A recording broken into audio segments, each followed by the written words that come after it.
Good morning. Happy Band Shirt Tuesday. Which band shirt are you guys wearing today? Today I am wearing a band that I really like called Hope for a Golden Summer. This t-shirt features not one, not two, but 3 owls. It is my only t-shirt featuring 3 owls.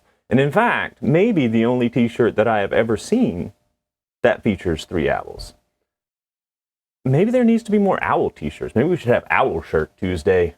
There is a distinct lack of owl representation in t-shirts these days. But I had a great weekend, and the project is going great. Today, we're going to talk a lot about some major upgrades. I think I even have I have it set up over here. Well, boom! Major upgrades! Linear power. That was a suggestion. You know what? I forgot to introduce myself, but I'll do that after I do the show setup. So linear power, an actual audio potentiometer. So perhaps the proper tool that I should have started with, we are going to end with. And then, most importantly, a new mug. I forgot. I'm Gabe, the O-Scope Wizard. Welcome to the O-Scope Wizard show. I just cranked right into it. I got so many things on my mind, and sometimes it's hard to keep the order correct. So we have jumped the gun a bit, but we're gonna backtrack, reset, start with the biggest upgrade. This morning, when I came down the stairs to get my coffee, I saw this waiting for me. Look at this. O-Scope Wizard. I mean, my camera is backwards because I have it reversed on account of me looking at the screen, but look, favorite color, orange, red's bold cousin, and then it says O-Scope Wizard. Come on, are you serious right here? This is crazy. Custom made, bespoke coffee mug. Probably on sale soon at a store very far from you, very near me, for, you know, the whopping price of like $4 million, since they are custom made by hand, every one of them. But man, I was super excited. A new coffee mug. I love a new coffee mug. So that was the first major upgrade. Let's see. The chat's saying I should do a GoFundMe to start a coffee mug business. Maybe you know what? Maybe I am wasting my talent by oscilloscoping, and I should be running a coffee mug empire. As I am speaking it out, I am realizing that a lot of people drink coffee. And this could be an opportunity to begin my empire, because they have to put the coffee somewhere, and most people put it in a mug. So maybe they're right. Maybe Mr. Randy from the chat is correct. I should start my coffee mug empire. But I'm definitely going to start my clock to keep me on track, because I can already tell that I am veering left and right. So I will start it. And on with the show. So let's talk about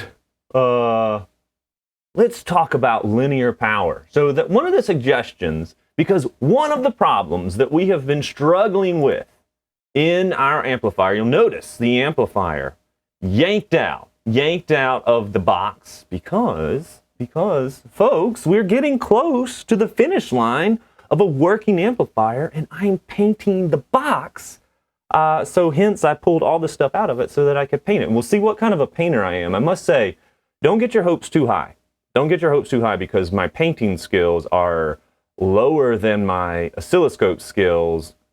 And as I have proven time and time again, I can really mess up some electrical engineering. So who knows what I'll do to the painting, but I'm trying my best. Oh, there's another suggestion. If I put Bluetooth in the mug, Kickstarter would... You know what? The beautiful part of a Bluetooth mug on Kickstarter is all I really need is a fancy video. I just need a fancy video showing some kind of a Bluetooth mug, maybe with a temperature sensor that communicates to your phone to let you know when your coffee is at an optimal drinking temperature, and then at a less optimal drinking temperature and should be rewarmed. In fact, maybe I could build a warmer into the coffee mug. But all that aside, all I need is a fancy video pitching it, and then I don't have to deliver anything. I don't know if you guys have ever bought anything on Kickstarter that never made it, but I have done that. Oh, a tracker. Yeah, these are actually not terrible ideas. A Bluetooth mug with a temperature sensor and a tracker is an actual viable project that we could tackle on the O-Scope Wizard. That's not a terrible idea. I'm gonna file that. I need to write that down somewhere. You know what? I'm recording it, so it will be saved for posterity. I can come back to this episode and remember what I need to add to this Bluetooth mode. But that is an actual pretty good idea. Okay, back on track. The amplifier is torn apart. And one of the things that I did since the last episode is upgrade the power supply, this guy right here that is powering the digital to analog converter. So I've relayed out everything. If I go up higher and point this down, I have moved my Raspberry Pi over to this corner of the board, and I've hooked it up to the tiniest little power supply because that power supply can push out 3 amps. And it's very little, and it is not terribly noisy. If we go back to my measurements, I have my measurements written down on my incredible lab notebook. That was the MP1584, and at 5 volts it had 69 millivolts of noise, which is swamped by the Raspberry Pi. The Raspberry Pi itself has a ton of millivolts of noise. But I have the Raspberry Pi over in this section, and then I have my digital analog converter here, powered by my new linear DC to DC converter. And then I go up to my relays, which switch from internal audio to external audio jack, and I have a new potentiometer. The audio potentiometer, a potentiometer designed specifically for audio. Wait a second. Somebody's telling me that my coffee mug idea that we just came up with has already been on Kickstarter and it was terrible. I'm not gonna let past failures ruin my future successes. So I'm gonna keep that out of my mind. So the question is, what is the benefit of this linear power supply? So here's the linear power supply pulled out. You can see it's not very big. It is a nice little chip right here. And this potentiometer controls the adjustable output voltage. And you can adjust this output voltage. I forget, what does it say? I have it right here on my desktop. This is the thing that I bought for a pack of 5 and $7. What is 7 divided by 5? Hold on, this might be my cheapest power supply yet. Calculator. $6.99 divided by 5. $1.39. $1.40. We'll round it up because it's $1.39.8. $1.40. So this is our cheapest power supply by far and away. Actually, by 10 cents, which is kind of crazy. Do I have a pin? I don't have. Where's my pin? I don't know where my pin went. I have a huge carpenter's pencil. So let me write this down. I'm going to write down some things on my lab notebook. The LM317 is $1.40. That I don't know how anybody is able to manufacture these. But you can see that I can send it up to 24 volts, up to 24 volts on the input. Oh no, up to 30 volts on the input, and it will give me apparently up to 60 volts on the output, so I guess it can step up, but I have mine set to 3.3 volts right now. if I look at the downside of the LM317, there is a downside. Of course, there's a downside. It's this guy right here. The downside is it can only go to 1.5 amps. So all the other regulators that I've used can do 3 amps or 5 amps, which is plenty for the Raspberry Pi. The Raspberry Pi actually needs a power supply that can get a little bit more than 2 amps, but I tried the linear power supply. I tried this little guy, this LM317, to power the Raspberry Pi, and it just does not have enough giddy up. It does the 1.5 amp current limit is not enough for the Raspberry Pi. The Raspberry Pi even demands more current than that in its data sheet and documentation. So I knew out of the gate it probably wasn't going to work, but you know, I figured I would give it a try. So we have this guy hooked up. We have it hooked up to my DAC. Now my DAC chip is the thing that is most susceptible to noise. So it is the thing responsible for actually converting all the digital traffic from the Raspberry Pi into analog audio traffic right here. This is my DAC, if it can focus on that. Maybe back up a little bit, webcam. There we go. So right there. The only thing that this little linear regulator, the LM317, is powering is my DAC. Guys. And hey, Mom, thanks for joining. I appreciate it. That linear power supply is so quiet. Let's look at how quiet it is. How quiet it is. How quiet is it? Again, English. Oh no, my nephew's Raspberry Pi is broken. It is perpetually broken. I guess that is the downside. So I have my power rail probe today in my handy dandy probe holder, and we're going to see if I can use this to probe it. Oh, so of course it will embarrass me. That is par for the course, of course. I feel like I'm making puns accidentally. I'm gonna first of all disconnect the power from my digital analog converter, and then I'm gonna probe. I'm gonna probe the power output of this linear regulator.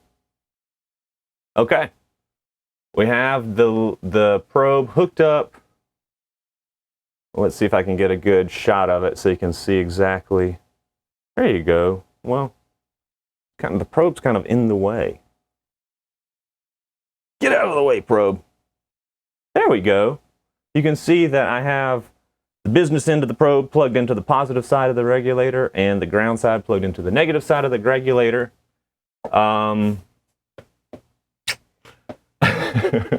Work are hard. It's really hard. It's hard to English, people. It's hard to English. We have chosen a very difficult language that has so many grammatical rules that are instantly broken the minute you speak. My BNC into my scope. Here we are. So first things first, preset the scope. Now, my power rail probe needs to be offset properly. Bring my probe meter out, copy the offset. Here we are. We are in business. I made all my other measurements on my other power DC to DC converters at 500 kilohertz, 500 kilohertz. Please, 500 kilohertz. There we go. And I was using a millisecond.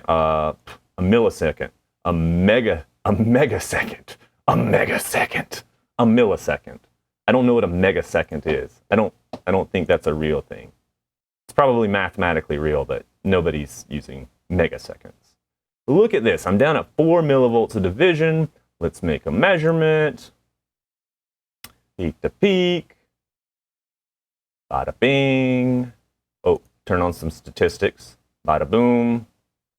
Look at this. It's very quiet. It's very quiet. A mean of 12 millivolts and a maximum 13 millivolts. 13 millivolts! That's with other things plugged in too. So I'm sharing the 24 volt. Sorry, I had a mosquito coming for me. There's a mosquito in my techno layer trying to get me. 13 millivolts is, I'm going to write this down, 3.3 volts unloaded, 13 millivolts with my huge carpenter's pencil. And then let's load it. Let us load it. So I will plug back in the power to my digital analog converter chip. I have done a lot of wire wrapping, as you can see. I got a lot of wire wrap in there. I'm a big fan of wire wrapping. Wire wrapping is I kind of think it's kind of peaceful, really. I like it. I recommend it if you don't want to solder everything. Wire wrap it. It's pretty easy too. All right, loaded. We're at 15 millivolts max. So that's awesome. 15 millivolts. Very quiet though. Very quiet. How does that compare to my other stuff? My other regulators that I had. So let's unplug my power rail probe so that I don't ultimately destroy anything accidentally. Accidental destruction. And let's see how we compare. So I have my stuff written down on my lab notebook, and we'll go over it. So at 3.3 volts, the original 2596. Come towards me so we can see a little bit better. The original 2596, unloaded 59 millivolts, loaded 110 millivolts. That was our original. That's the one that looked like this. It was the worst. It was the worst. Now the 1584, which is the itty bitty tiny one. I don't have one of those handy. The tiny one at 3.3 millivolts, 53 millivolts unloaded, 41 millivolts loaded. It was pretty good. And then this guy, the XL4015. I keep wanting to say 405. I have called this thing 405. Unloaded 28 millivolts, loaded 35 millivolts. And finally, the LM317 linear DC to DC converter. 15 millivolts. I wrote those down. It was 13 millivolts unloaded, 13 with my carpenter's pencil, and then 15, let's convert this 3 to a 5 using clever editing. 13 millivolts unloaded, 15 millivolts loaded, plus I am sharing the 24 volt rail between the LM317 and the XL405, which is powering my other stuff 5 volts. Guys, that is half, less than half of the noise of these switchers. So great suggestion from the chat. I believe it was Thomas who suggested that. Thank you so much. The LM317, not only the cheapest at $1.40 a pop, but also the quietest. Now, it does have a disturbingly large heatsink on it that doesn't really get hot because I'm not really drawing much current. I'm much more interested in quiet power and not lots of power because the DAC doesn't draw a ton of current. Okay, so feel good about that? What do we think? Major upgrade? I was pretty pumped about that upgrade. I was like, yeah, quiet. The beauty of that upgrade is if I go to my external amplifier input, I have now, so I have the amplifier on right now, and the speakers are on down here. So I have a speaker down under, 2 speakers, but only one of them is plugged in. and I have a whole bunch of junk under there, so let's not dwell on that too long. But if I put my microphone up next to it,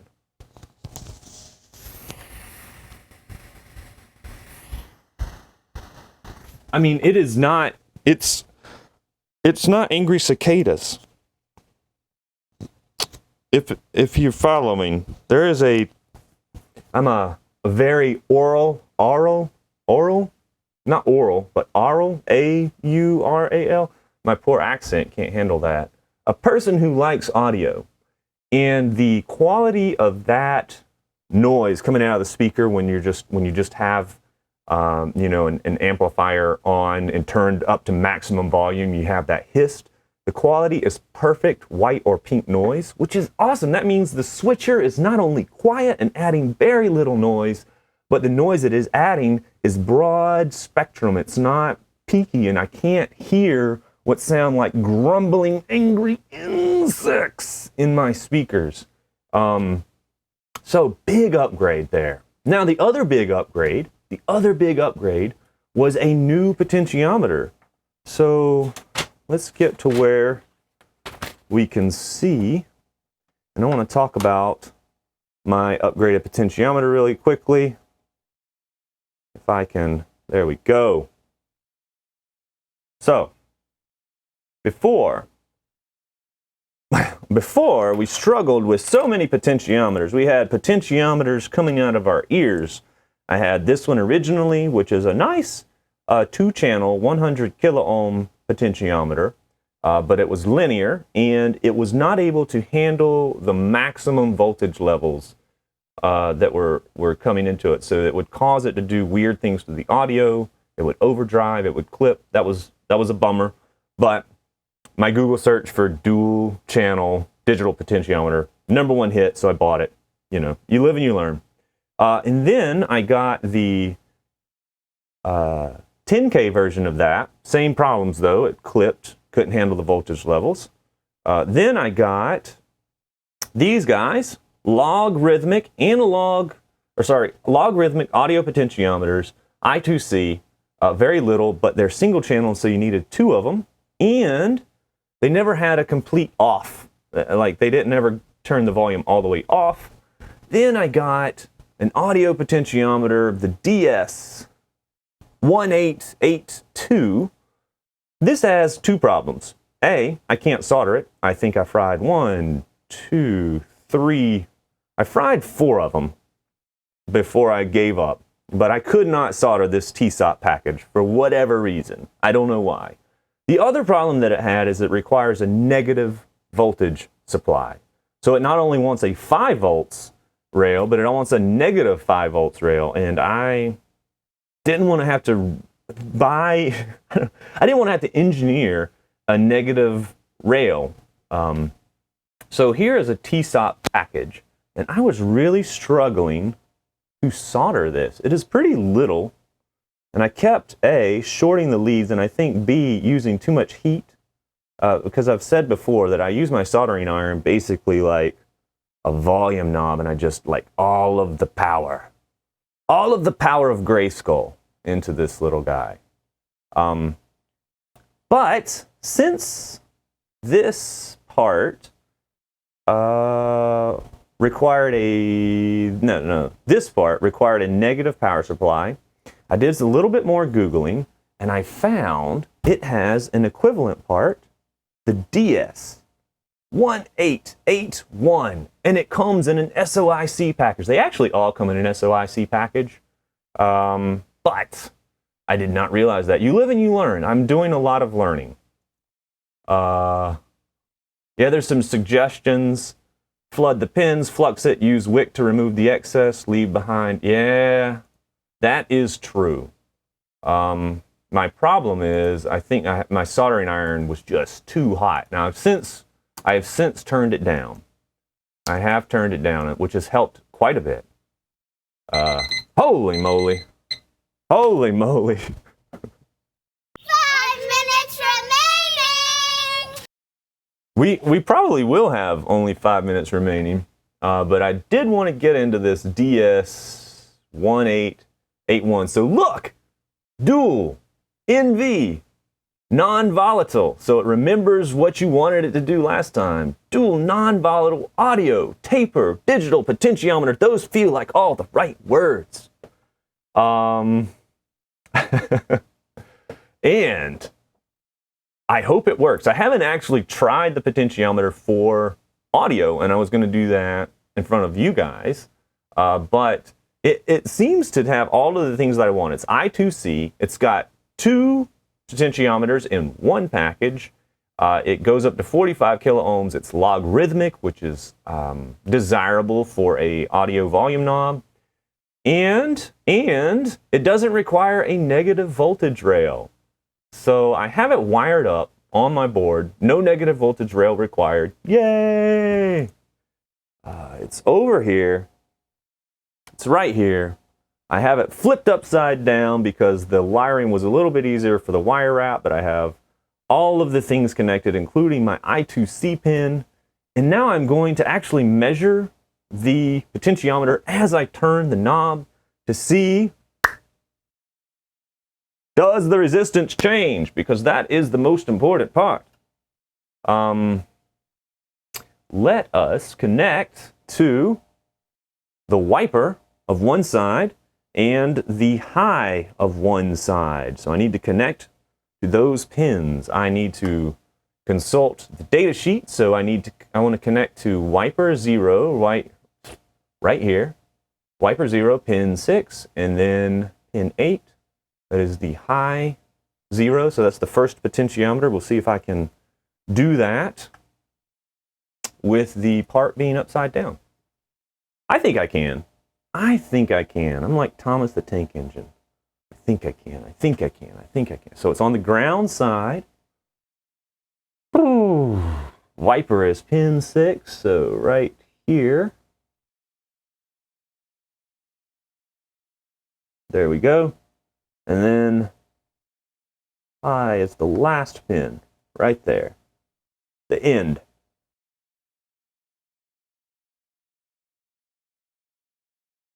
Okay, look guys, when I turn the volume knob, I'm turning the volume knob, you can see the lights changing here. That gives me some feedback that something is happening, which is always good.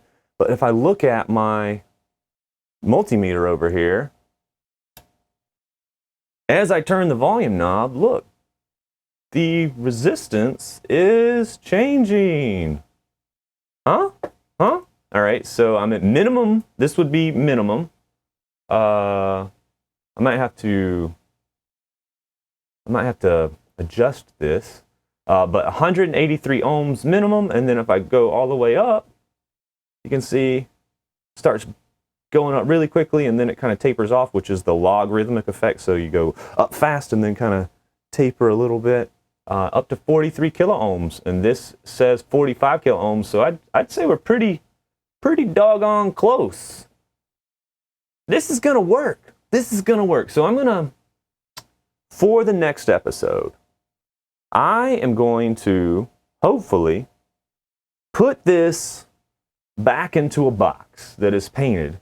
Hopefully, we'll see if I can. Painted box.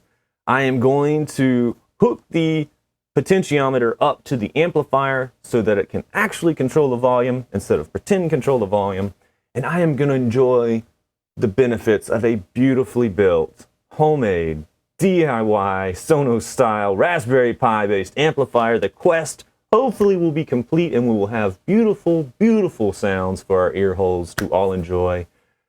I really couldn't have built a lot of this without your guys' help. The suggestion on the linear regulator, the suggestion on adding a light ring that changes colors, that's been actually very useful because it lets me know when the software is operating properly without having to look at the computer. Yeah. And then the suggestion, we can listen to the 3 hours music. You know what? We probably can. We'll immediately get taken down and the sound will be blocked out, but that's okay. It will be worth it. We could see what Hope for a Golden Summer sounds like. I mean, I like it. It's kind of a niche band, I will admit. It might not be for everybody, but I love it. I don't know all the nerds in the world, so please share this with the nerd in your life. And thank you so much for going on this quest with me, the O-Scope Wizard, Gabe. I will see you guys on Baby Friday. I'm going to hang out in the chat afterwards. You guys have a wonderful week. Take it easy. Bye.